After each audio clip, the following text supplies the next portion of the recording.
ओम नमो आदेश, सत नमो आदेश, गुरुजी को आदेश, नवनाथ चौऱ्याऐंशी सिद्धो को आदेश. 3 मार्च 2026 रोजी वार मंगळवार या दिवशी होळी आणि खग्रास चंद्रग्रहण हे एकाच दिवशी आलेलं आहे. होळीला धार्मिक आणि आध्यात्मिक महत्व आहे. होळी म्हणजे फक्त सण नाही. होळी म्हणजे वाईट शक्तींचा नाश आणि चांगल्याचा विजय. प्रल्हाद भक्ती, होलिका दहन, भगवान विष्णूची कृपा या दिवशी नकारात्मक शक्ती जळून नष्ट होतात आणि जीवनात नवीन सुरुवात होते. होळीचं दहन म्हणजे काय? तर जुने दुःख, अपयश, आजार, आर्थिक अडचणी हे सगळं अग्नीत अर्पण करणं. होळीच्या दिवशीच खग्रास चंद्रग्रहण आलेलं आहे. त्यामुळे खग्रात चंद्रग्रहण म्हणजे काय? तर चंद्र पूर्णपणे झाकला जातो. त्यामुळे भावनिक अस्थिरता येणार, मानसिक ताण येणार, जुने कर्म उफाळून येणार. यामुळे हा दिवस अत्यंत शक्तिशाली मानला गेला आहे. जर जे उपाय सामान्य दिवशी वर्षभरात परिणाम देतात, तेच उपाय या दिवशी लगेच प्रभाव दाखवतात. होळी दहनाच्या दिवशी आपण जर काही उपाय केले, तर आपल्या घरातील नकारात्मक ऊर्जा निघून जातील, आपल्यावरील कर्ज कमी होईल, दृष्टशक्ती निघून जातील, जुने आजारपण निघून जाईल, कुणाचं लग्न होत नसेल तर ते लग्न होण्यासाठी मार्ग मिळेल. ज्यांना कोर्ट कचेरी चालू आहे, त्यातून तुमची सुटका होईल. तर आपल्याला होळीच्या दिवशी काय करायचं आहे?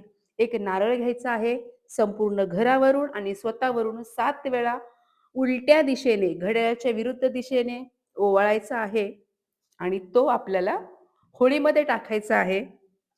यामुळे वाईट नजर, सततचे त्रास आणि अपयश दूर होईल. त्यानंतर आपल्याला 5 कापराच्या टिक्की घ्यायच्या आहेत किंवा 5 कापूर घ्यायचे आहेत आणि 5 लवंगा घ्यायच्या आहेत. आपल्यावरून स्वतःवर उतरवायच्या आहेत, घरातून उतरवायच्या आहेत 7 वेळा आणि आपल्याला त्या होळीमध्ये टाकायच्या आहेत. यामुळे पितृदोष कमी होईल, घरातील अडथळे कमी होईल आणि नकारात्मक ऊर्जा कमी होईल.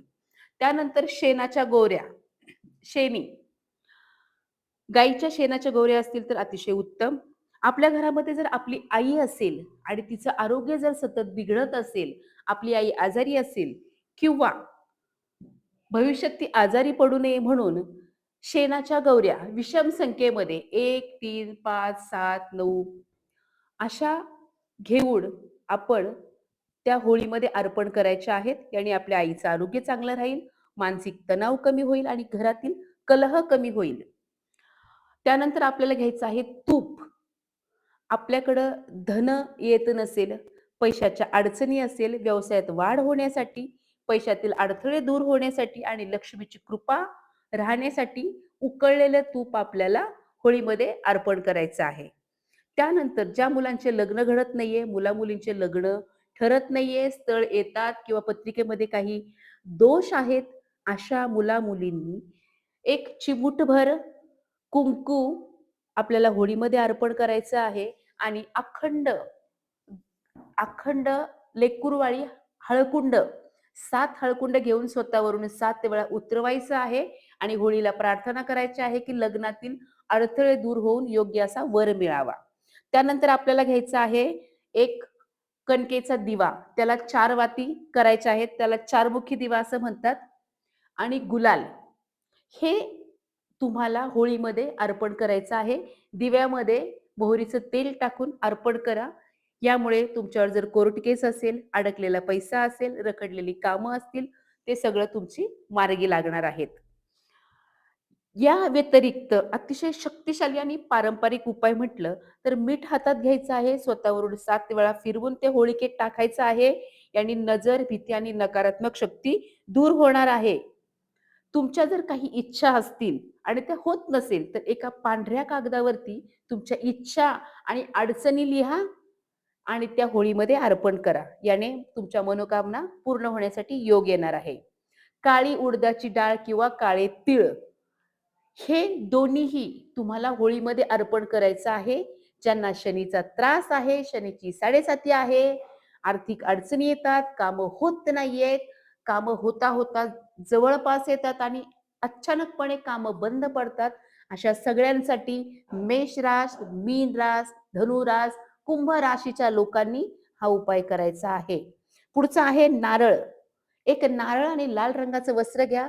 त्या नारळाला लाल वस्त्रामध्ये गुंढाळा आणि होळीमध्ये अर्पण करा. याने तुमच्यावरती तुमच्या देवीची कृपा राहील, कुलदेवतेची कृपा राहील आणि घरात सुख-समृद्धी येणार आहे. यानंतर जर एखाद्याला आजारपण असेल, खूप जुने आजार असेल, ते बरेच होत नसतील, तर कडुलिंबाची पाने तुम्हाला होळीत टाकायची आहेत. जुने आजार, ताप आणि त्वचारोग कमी होण्यासाठी. होळी झाल्यानंतर होळीची जी राख असेल ती आपल्याला घरी घेऊन यायची आहे. आपल्याला घरामध्ये ती पसरवायची आहे आणि थोडीशी लाल कापडामध्ये गुंडाळून आपल्या तिजोरीमध्ये आणि देव्हाऱ्यात ठेवायची आहे. याने तुमची धनवृद्धी होईल आणि देवघरात देवाचं पण रक्षण होईल, कुलदेवतेचं संरक्षण होईल, आपल्या घराचं पण संरक्षण होईल. आता चंद्रग्रहण होळीच्या दिवशी आलेलं आहे, त्यामुळं काय करायचंय? या वेळामध्ये जेवण करू नका, झोप टाळा, वाद घालू नका, डायरेक्टली ग्रहण बघायला जाऊ नका. शक्य असेल तर मंत्रजप करा, ध्यानसाधना करा, होळीचे उपाय करा. गरोदर बायकांनी हे ग्रहण कंपल्सरी टाळा. त्यामुळं जे काही चुकीच्या गोष्टी घडणार असतील त्या घडणार नाहीत. मंत्रजप करा. आता सगळ्यात महत्त्वाचं, होळी फक्त सण नाहीये, तर तुमचं जीवन बदलण्याची संधी आहे. त्यामुळं तुम्ही हा उपाय अगदी प्रामाणिकपणे करा. तुमची जी काही नकारात्मक ऊर्जा असेल, ती होळीमध्ये निघून जाऊ देत. तुम्हाला सुख, शांती, आरोग्य, समाधान लाभू देत आणि तुमचा एखादा शत्रू असेल, तुम्हाला तो खूप त्रास देत असेल, तुमच्यावरती कुणी करणी केलेली असेल आणि तुम्हाला जर त्याचा फोटो माहीत असेल, तर तो फोटो आणि दृष्ट शक्ती या सगळ्या होळीमध्ये जाळून टाकण्यासाठी होळीला प्रार्थना करा. होळीभोवती 7 फेरे मारा आणि तो फोटो त्या होळीमध्ये टाका. तुमचे सगळे जे गुप्त शत्रू आहेत ते निघून जातील. हा उपाय तुम्ही नक्की करा.